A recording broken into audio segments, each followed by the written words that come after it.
नमस्कार दोस्तों, study with mind map के यूट्यूब चैनल में आपका बहुत बहुत स्वागत है।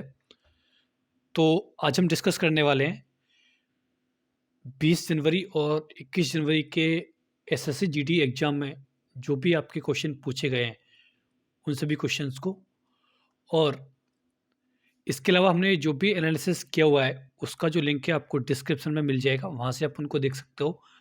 इसके अलावा हमारी 2 मैराथन ऑलरेडी अपलोड हो चुकी हैं, जीके, जीएस और आपका हिंदी के लिए। उनका भी लिंक आपको डिस्क्रिप्शन में मिल जाएगा,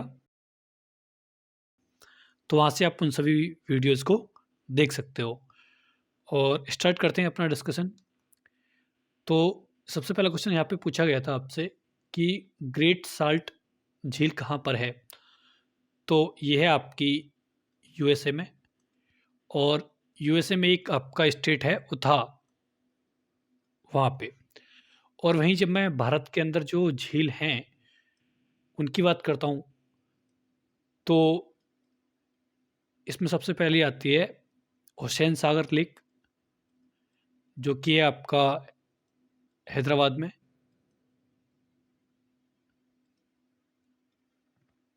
और फिर मैं बात करता हूँ वेम्बनाड झील,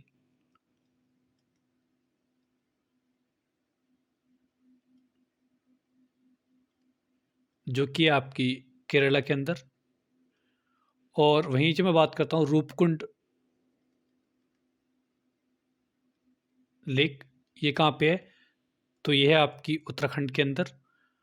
और वहीं जब मैं बात करता हूँ भारत की सबसे बड़ी जो लगून झील है, वो कौन सी है? तो ये है आपकी चिल्का चिल्का लेक, और ये है आपकी उड़ीसा के अंदर। और वहीं जब मैं बात करता हूँ भारत की सबसे बड़ी मीठे और ताज़े पानी की जो झील है, वो कहाँ पे है? तो वो है आपकी जम्मू कश्मीर में, और ये है आपकी वुलर झील। और वहीं जब मैं बात करता हूँ भारत की सबसे बड़ी खारे पानी की जो झील है, वो कौन सी है? तो वो है आपकी सांभर झील, और ये है आपकी राजस्थान के अंदर।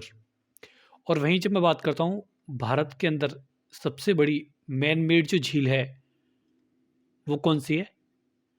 तो वो है आपकी गोविंद वल्लभ पंत सागर झील, जो कि है आपके उत्तर प्रदेश में।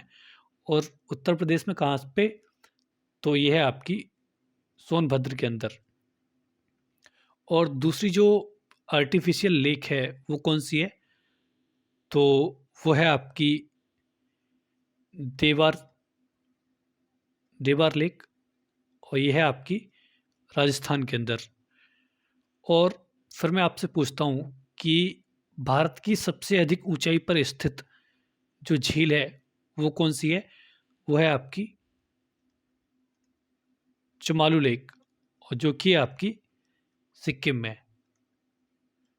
और वहीं मैं आपसे पूछता हूँ कि जो लोनार लेक है, जो कि उल्का पिंड से बनी है, तो वो कहाँ पे है? वो है आपकी महाराष्ट्र में। और जब मैं बात करता हूँ कि नॉर्थ ईस्ट में सबसे बड़ी जो झील है, वो कौन सी झील है? तो वो है आपकी लोकटक झील, जो कि है आपकी मणिपुर में। तो ये सभी जो लेक्स हैं, यहाँ से आपसे एक क्वेश्चन पूछ सकता है, तो आप इनको याद रखिए। और अगला क्वेश्चन था आपका, भारत का सबसे लंबा बांध कौन सा है? तो वो है आपका हीराकुंड डैम, और ये कहाँ पे है? ये है आपका उड़ीसा के अंदर। तो ये जो डैम है, वो किस नदी पे बना हुआ है? तो ये है आपकी महानदी। और वहीं जब मैं बात करता हूँ भारत का सबसे ऊंचा जो बांध है, वो कौन सा है? वो है आपका टिहरी डैम। और ये कहाँ पे है? तो ये है आपका उत्तराखंड में। और किस नदी पे है? तो वो है आपका भागीरथी। और वहीं जब मैं बात करता हूँ कि भारत का सबसे ऊँचा गुरुत्वीय बाँध वो कौन-सा है? तो है आपका भाखड़ा नागल डैम। और ये कहाँ पे है? तो ये है आपका पंजाब और आपका हिमाचल में। और ये जो बाँध है, वो किस नदी पे बना हुआ है? तो ये है आपकी सतलुज। और आगे बढ़ने से पहले मैं आपको बता दूँ, अगर आपने स्टडी विद माइंड मैप को सब्सक्राइब नहीं किया है, तो चैनल को सब्सक्राइब ज़रूर करिए। और अगर आपने बेल आइकन को नहीं दबाया है, तो बेल आइकन को भी ज़रूर दबाइए। इससे क्या होगा ना कि जब भी कोई भी वीडियो अपलोड होगी, तो उसका जो नोटिफ़िकेशन है, वो आपको मिल जाएगा और आपसे कोई भी वीडियो मिस नहीं होगी। और अगला क्वेश्चन था आपका, विश्व वानिकी दिवस कब मनाया जाता है? तो इसको हम मनाते हैं 21 मार्च को। और वहीं जब मैं मार्च में जो महत्वपूर्ण दिवस हैं, वो कौन-कौन से हैं उनकी बात करता हूँ। तो जब मैं बात करता हूँ 1 मार्च, तो इसको हम मनाते हैं वर्ल्ड सिविल डिफेंस डे। और वहीं जब मैं बात करता हूँ 3 मार्च, तो इसको हम मनाते हैं वर्ल्ड हियरिंग डे। और 3 मार्च को ही हम मनाते हैं वर्ल्ड वाइल्ड लाइफ डे। और जब मैं बात करता हूँ 4 मार्च, तो 4 मार्च को हम मनाते हैं नेशनल सिक्योरिटी डे। और जब मैं 8 मार्च की बात करता हूँ, तो इसको मनाते हैं हम इंटरनेशनल वुमेन्स डे।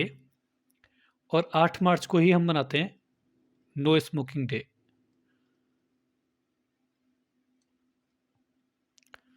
और 9 मार्च को हम मनाते हैं वर्ल्ड किडनी डे। और जब मैं बात करता हूँ 14 मार्च, तो इसको हम मनाते हैं international day of action for river. और वहीं जब मैं बात करता हूँ 22 मार्च, तो इसको हम मनाते हैं वर्ल्ड वाटर डे। और वहीं जब मैं बात करता हूँ 23 मार्च, तो इसको हम मनाते हैं वर्ल्ड मेटेरियोलॉजिकल डे। और जब मैं 24 मार्च की बात करता हूँ, तो इसको मनाते हैं हम वर्ल्ड ट्यूबरक्लोसिस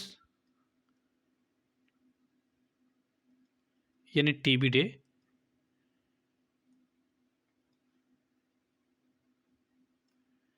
और जब मैं बात करता हूँ 27 मार्च, तो इसको मनाते हैं वर्ल्ड थिएटर डे। तो ये सभी आपके मार्च के इम्पोर्टेंट डेज हैं, तो इनको भी आप याद रखिए। और अगला क्वेश्चन था आपका, यात्री इब्न बतूता कहाँ से आया था? तो ये आया था आपका मोरक्को से। और जब मैं बात करता हूँ कि ये जो यात्री था, वो किसके समय आया? तो ये आया आपका मोहम्मद बिन तुगलक के समय पे। और जब मैं मोहम्मद बिन तुगलक की बात करता हूँ, तो इसका जो संबंध है वो है तुगलक वंश से।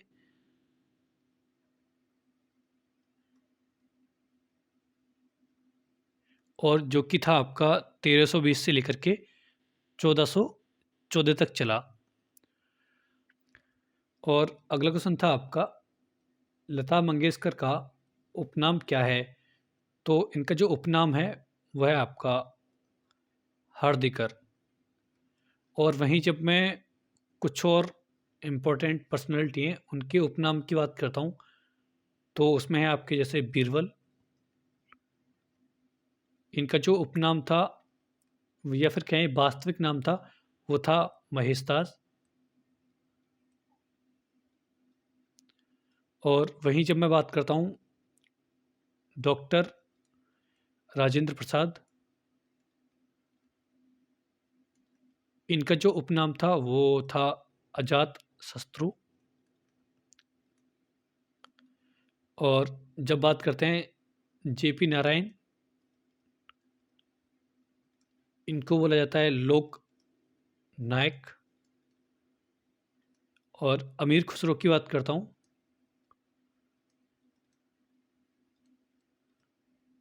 तो इनको बोला जाता है तोता ए हिंद।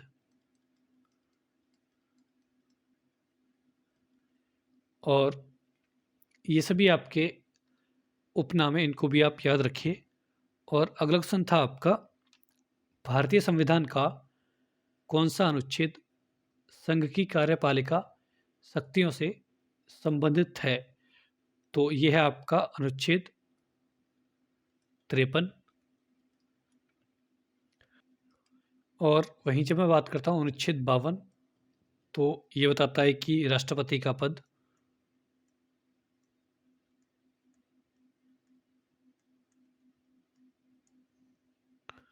और वहीं जब मैं बात करता हूँ अनुच्छेद 50, तो ये बताता है कि जो आपकी न्यायपालिका और जो कार्यपालिका है वो अलग अलग होगी। और वहीं जब मैं बात करता हूँ अनुच्छेद 49, तो ये हमें बताता है कि जो हमारे ऐतिहासिक स्थल हैं उनका हमें संरक्षण करना है।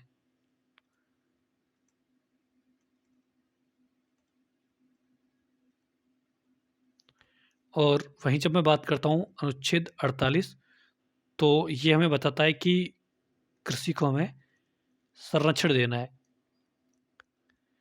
और इसके अलावा कुछ और अनुच्छेद हैं, उनको भी हम जान लेते हैं। जैसे अनुच्छेद 108, जिसमें हम देखते हैं कि जो राज्यसभा होती है और जो आपकी लोकसभा होती है, उसका जो संयुक्त अधिवेशन बुलाया जाता है, वो इस अनुच्छेद के अंदर बुलाया जाता है।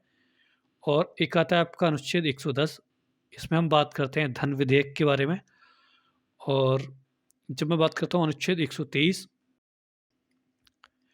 और इसमें हम बात करते हैं राष्ट्रपति के द्वारा जो अध्यादेश लाए जाते हैं उसके बारे में।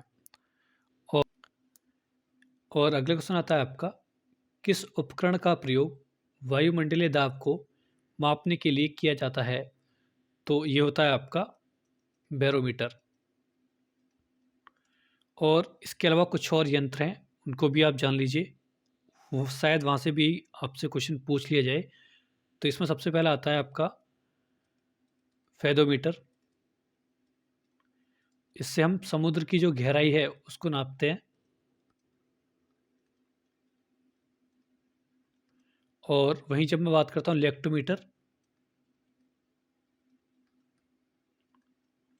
इससे हम दूध की जो शुद्धता है उसको नापते हैं। और वहीं जब मैं बात करता हूँ पीकोमीटर,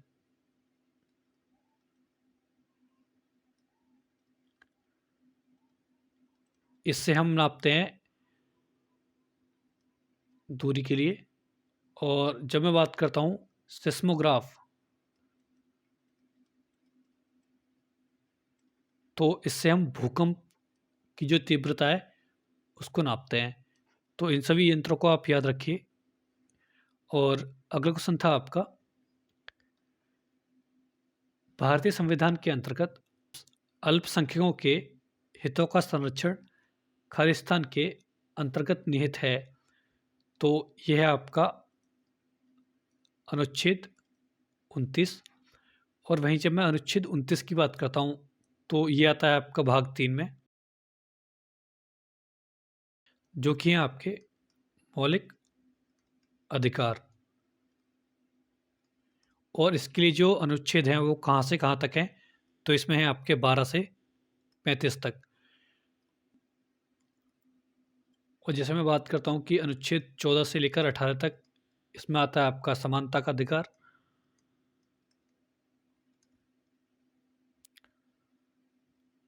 और जब मैं बात करता हूँ 19 से 22 तक, तो यहाँ पे आता है स्वतंत्रता का अधिकार।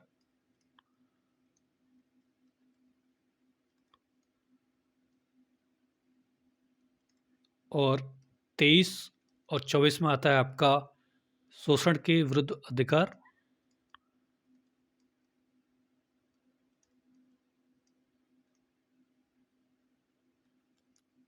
पच्चीस से लेकर के 28 तक आता है आपका धार्मिक स्वतंत्रता का अधिकार।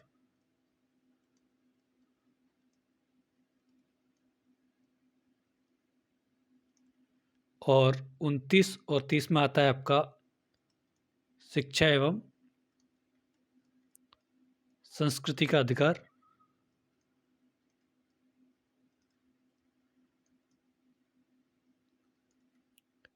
और अनुच्छेद 31 में आता है आपका संपत्ति का अधिकार, जो कि अभी हटा दिया गया है।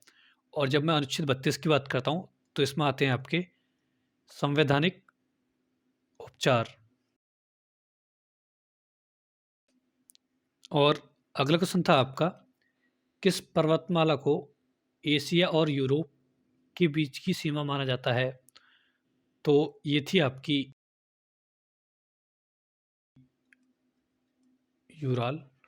और वहीं जब मैं बात करता हूँ कि एशिया की जो सबसे ऊंची चोटी है वो कौन सी है, तो है आपकी माउंट एवरेस्ट।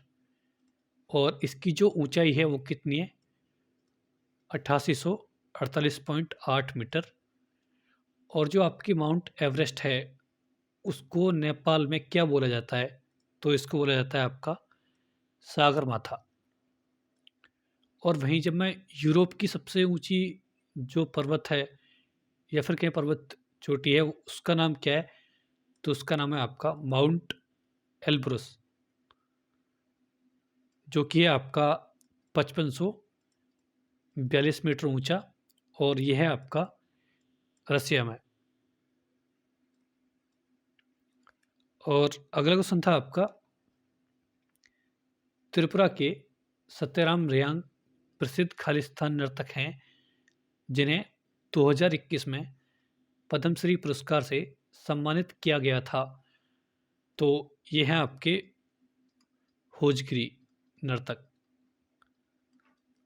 और अगला क्वेश्चन था आपका, बुद्ध ने अपना प्रथम उपदेश सारनाथ में अपने 5 शिष्यों को दिया था जिसे खालिस्तान कहा जाता है। तो इसको बोला जाता है आपका धर्मचक्र परिवर्तन। और वहीं जब मैं बुद्ध की बात करता हूँ, तो इनका जो जन्म है वो कब हुआ? तो वो हुआ आपका 563 BC में। और कहाँ पे हुआ? तो ये हुआ आपका लुम्पिनी में।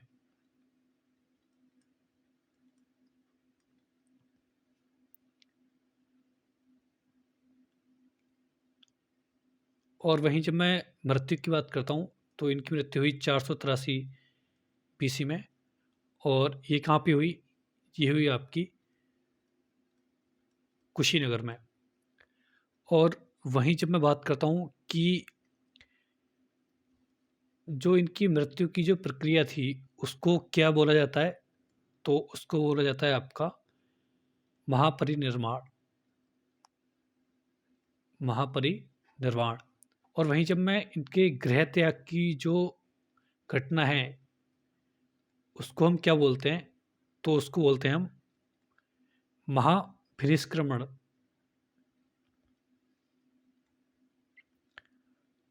और वहीं जब हम इनके ज्ञान की बात करते हैं, तो इनको जो ज्ञान की प्राप्ति है वो कहाँ पे हुई? तो ज्ञान की जो प्राप्ति हुई वो हुई आपकी बोध गया में। और किस नदी के किनारे हुई? तो वो जो नदी थी वो थी आपकी निरंजना। और इसको अभी बोला जाता है फाल्गु। और जो वृक्ष था वो कौन सा था? वो था आपका बोधि वृक्ष,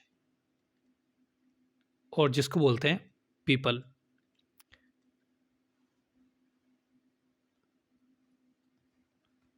और वहीं जब बात करते हैं कि महात्मा बुद्ध ने सबसे पहला जो उपदेश दिया वो कहाँ दिया, वो दिया आपका सारनाथ में। और इसके अलावा एक क्वेश्चन यहाँ से पूछा जाता है कि महात्मा बुद्ध के जो बीते जन्म की जो कथाएं हैं, कहाँ पे उनका संकलन मिलता है? तो उसका जो संकलन मिलता है, वो मिलता है आपका खुद्दक निकाय में, और इनको बोला जाता है जातक कथाएं।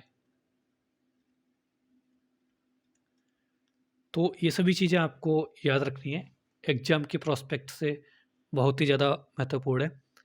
और अगला क्वेश्चन था यहाँ पे आपका, कांग्रेस कार्यकारिणी समिति ने जुलाई 1942 में खालिस्तान में भारत छोड़ो प्रस्ताव को अंगीकृत किया था।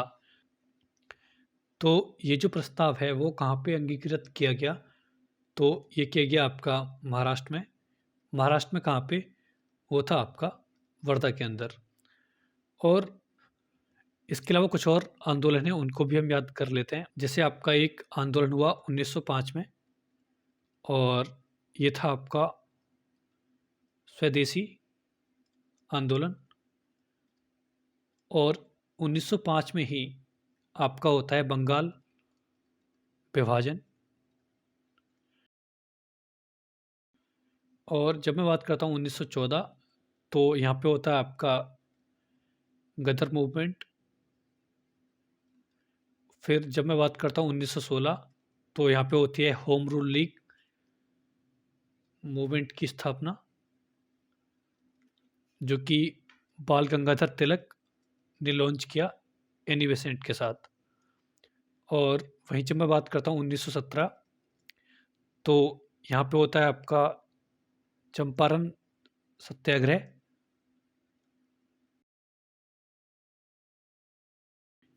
ये था आपका महात्मा गांधी के द्वारा किया गया सबसे पहला सत्याग्रह। और वहीं जब बात करते हैं 1919, तो यहाँ पे आता है आपका रॉलेट एक्ट। और इसी के विरोध में कुछ लोग जमा होते हैं, फिर वहाँ पे गोलियाँ चलाई जाती हैं जलियांवाला बाग के अंदर। तो वो भी आपका 1919 में ही होता है। और जब बात करते हैं 1920 की, तो यहाँ पे स्टार्ट होता है आपका खिलाफत मूवमेंट और आपका नॉन कॉरपोरेशन मूवमेंट। और वहीं जब मैं बात करता हूँ 1930 की, तो यहाँ पे स्टार्ट होता है आपका सिविल डिसओबीडियंस मूवमेंट। और यहीं पे आपका जो नमक कानून है वो तोड़ा गया। और 1931 में ही होता है आपका गांधी इरविन पैक्ट। और 1931 में ही भगत सिंह, राजगुरु और सुखदेव, इन तीनों को डेथ सेंटेंस दे दिया जाता है। और अगला क्वेश्चन आता है आपका, मई 1857 में खालिस्तान के नवाब की पत्नी बेगम हजरत महल ने लखनऊ में विद्रोह का नेतृत्व किया था। तो वो कहाँ के नवाब की पत्नी थी जिन्होंने लखनऊ में नेतृत्व किया? तो वो थी आपकी अवध की। और वहीं जब मैं बात करता हूँ कि कानपुर से जो नेतृत्व किया वो किसने किया? तो वो थे आपके नाना साहेब। और वहीं जब मैं दिल्ली की बात करता हूँ, दिल्ली से किसने नेतृत्व किया? तो वो थे आपके बख्त खान। और जब मैं बिहार की बात करता हूँ,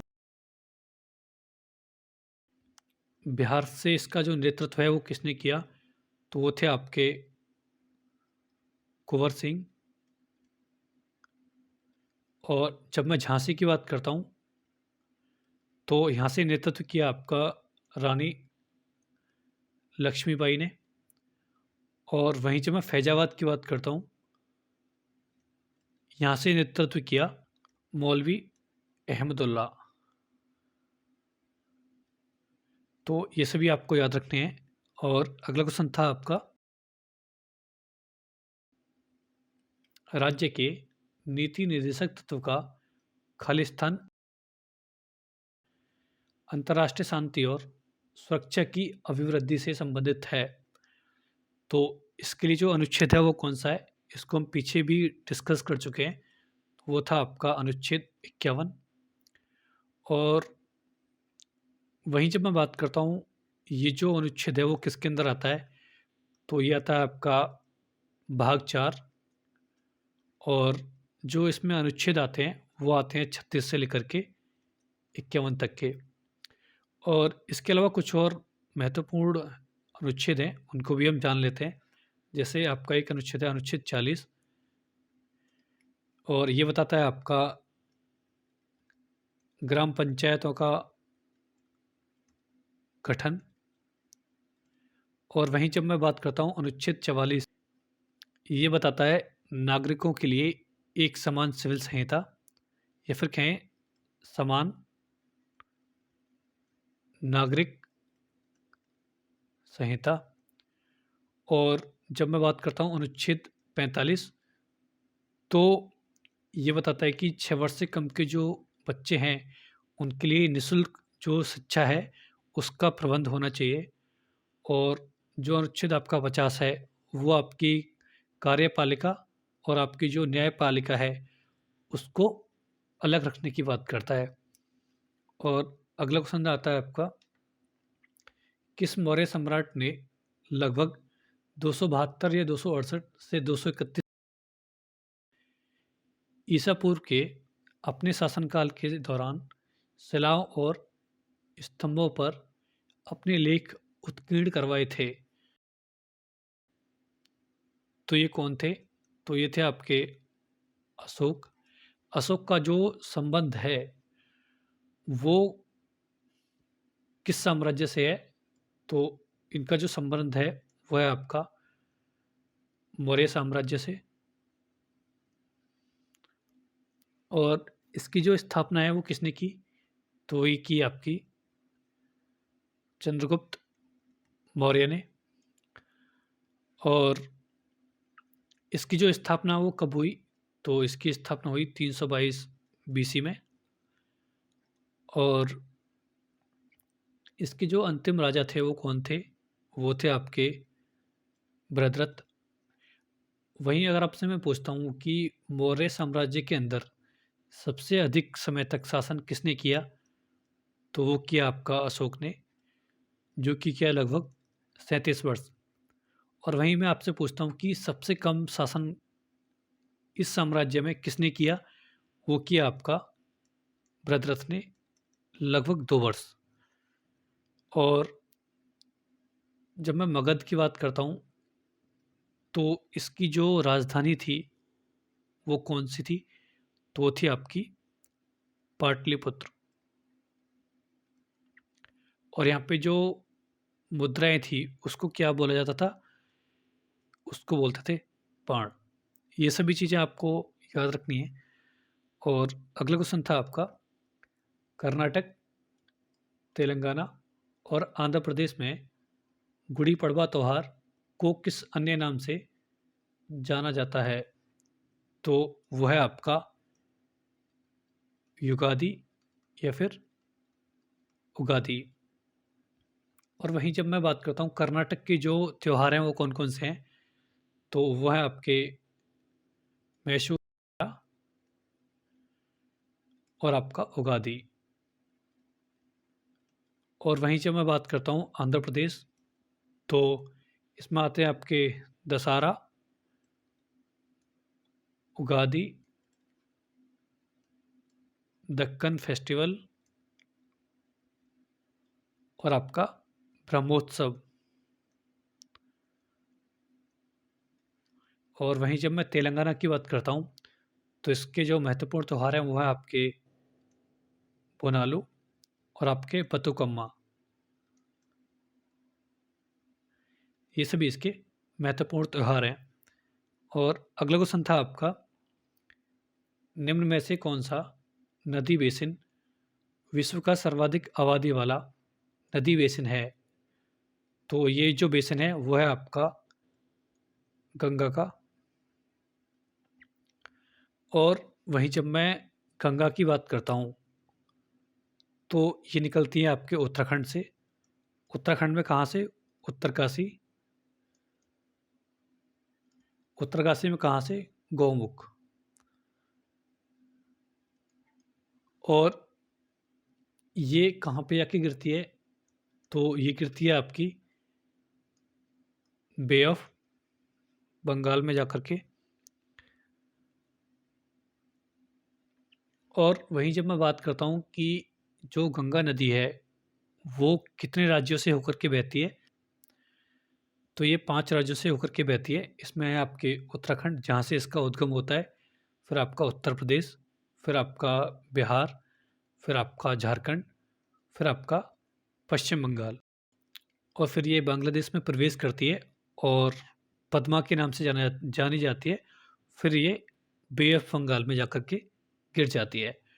और जो आपकी गंगा है उसको 4 नवंबर 2008 को उस समय के जो पीएम थे मनमोहन सिंह, इन्होंने इसको राष्ट्रीय नदी घोषित किया था। ये इसका एक फैक्ट है। और इसकी जो कुल लंबाई है वो कितनी है भारत के अंदर? तो है इसकी 2525 किलोमीटर। और अगला क्वेश्चन आता है आपका, पोंग लोक नृत्य किस राज्य का लोक नृत्य है? तो यह है आपका अरुणाचल प्रदेश का। और वहीं जब मैं अरुणाचल प्रदेश के जो और नृत्य हैं उनकी बात करता हूँ तो उसमें कौन कौन से आते हैं? तो इसमें आते हैं आपके बुआ, चालो, फिर आपका बांचो, पासी, कोंकी, फिर आपका पोपीर, बाडों और आपका छम। ये सभी इसके महत्वपूर्ण लोक नृत्य हैं। और अगला क्वेश्चन था आपका, अजातशत्रु किस राजवंश का शासक था? तो ये था आपका हर्यक वंश। और इसकी जो स्थापना हुई वो हुई आपकी 544 बीसी में। और इस वंश की जो स्थापना है वो किसके द्वारा की गई? तो इसकी स्थापना की आपकी बिम्बिसार ने। और इसके अलावा कुछ और राजवंश हैं जिन्होंने मगध साम्राज्य पे शासन किया। इसमें थे आपके शिशुनाग वंश, इसने शासन किया 413 से लेकर के 345 बीसी तक। फिर आपका नंद वंश, फिर इसने किया आपका 345 बीसी से लेकर के 322 बीसी तक। फिर आपका मौर्य वंश 322 से लेकर के 185 बीसी तक। फिर आपका सुंग वंश, इसने किया आपका 185 बीसी से लेकर के 73 बीसी तक। फिर आता है आपका कर्ण वंश, इसने किया 73 ईस्वी से लेकर के 73 बीसी से लेकर के आपका 28 बीसी तक। फिर आपका सातवाहन, इसने किया आपका 30 बीसी से लेकर के 220 एडी तक। फिर आपका गुप्त साम्राज्य, इसने किया 319 एडी से लेकर के 550 एडी तक। तो ये सभी आपके महत्वपूर्ण राजवंश हैं जहाँ से क्वेश्चन पूछ सकता है, तो इन सभी को आप याद रखिए। और अगला क्वेश्चन था आपका, एसआई यूनिट ऑफ एक्सेलरेशन। तो इसकी जो एसआई यूनिट होती है वो कौन सी होती है? तो वो होती है आपकी मीटर पर सेकेंड स्क्वायर। और वहीं जब मैं बात करता हूँ कि जो आपका टेम्परेचर होता है इसकी जो इकाई है वो कौन सी होती है, इसको हम किस में नापते हैं? तो वह है आपका केल्विन। और वहीं जब मैं बात करता हूँ द्रव्यमान यानी मास, इसको हम किस में नापते हैं? तो केजी, किलोग्राम। टाइम को मापते हैं हम सेकंड में, करंट को हम मापते हैं एम्पियर में, बल्क यानी फोर्स को हम मापते हैं न्यूटन में, फ्रीक्वेंसी यानी आवृत्ति इसको नापते हैं हर्ट्ज में, और किसी भी एंगल को हम नापते हैं रेडियन। और यदि मैं बात करता हूँ ऊर्जा यानी एनर्जी, वर्क, पावर, हीट, इन सभी को हम किस में नापते हैं, तो इसको हम मापते हैं जूल में। और वहीं जब मैं बात करता हूँ धारिता यानी कैपेसिटेंस, तो इसको हम किस में नापते हैं, तो इसको नापते हैं फैराड में। और चुंबकीय प्रभाव इसको हम मापते हैं वेबर में।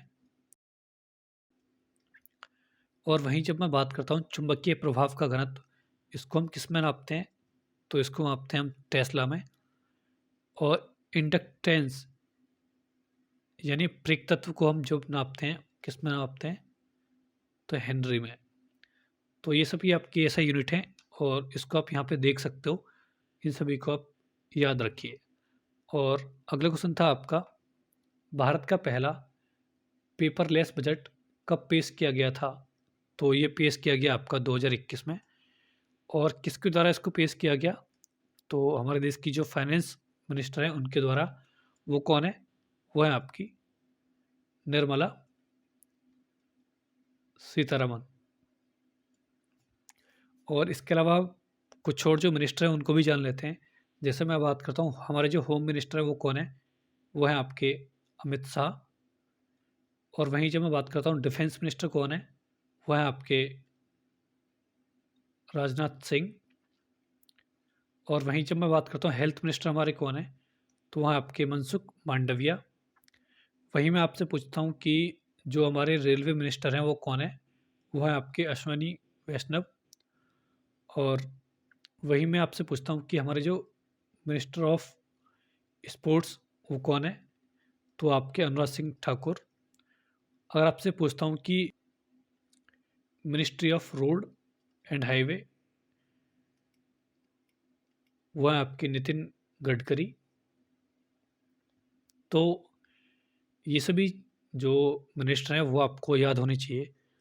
और अगला क्वेश्चन था आपका, पंडित रविशंकर किस वाद्य यंत्र से संबंधित हैं, तो इनका जो यंत्र है वो है आपका सितार। और इसके अलावा मैं बात करता हूँ कि बिस्मिल्लाह खां,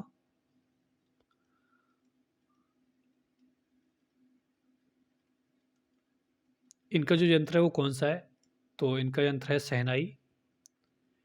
और वहीं मैं बात करता हूँ जाकिर हुसैन, इनका जो यंत्र है वो कौन सा है, वो है आपका तबला। और मैं बात करता हूँ अमजद अली खान, इनका जो यंत्र है वो कौन सा है, वो है सरोद। तो ये सभी आपको याद रखने हैं। और अगला क्वेश्चन था आपका, निम्नलिखित में से कौन जनसंख्या की दृष्टि से भारत का सबसे छोटा पड़ोसी देश है, तो यहाँ पे जो ऑप्शन थे उसमें जो राइट ऑप्शन था वो था आपका मालदीव। और वहीं जब मैं बात करता हूँ कि भारत के जो पड़ोसी देश हैं उनमें जो सबसे लंबी जो सीमा है वो हम किस देश के साथ करते हैं, तो उसमें आता है आपका बांग्लादेश। और इसके साथ हम बॉर्डर शेयर करते हैं 4096 किलोमीटर की। और वहीं जब हम बात करते हैं कि सबसे कम जो बॉर्डर है वो किसके साथ शेयर करते हैं, वो करते हैं हम अफ़गानिस्तान की, वो है मात्र 106 किलोमीटर की। और अगला क्वेश्चन था आपका, पश्चिम बंगाल की सीमा कितने देशों के साथ लगती है, तो ये लगती है आपकी 3 देशों के साथ। इसमें है आपके नेपाल, भूटान, फिर आपका बांग्लादेश। और अगला क्वेश्चन था आपका, इंडिया विंस फ्रीडम पुस्तक के लेखक कौन है, तो इसको लिखा गया अबुल कलाम आज़ाद के द्वारा।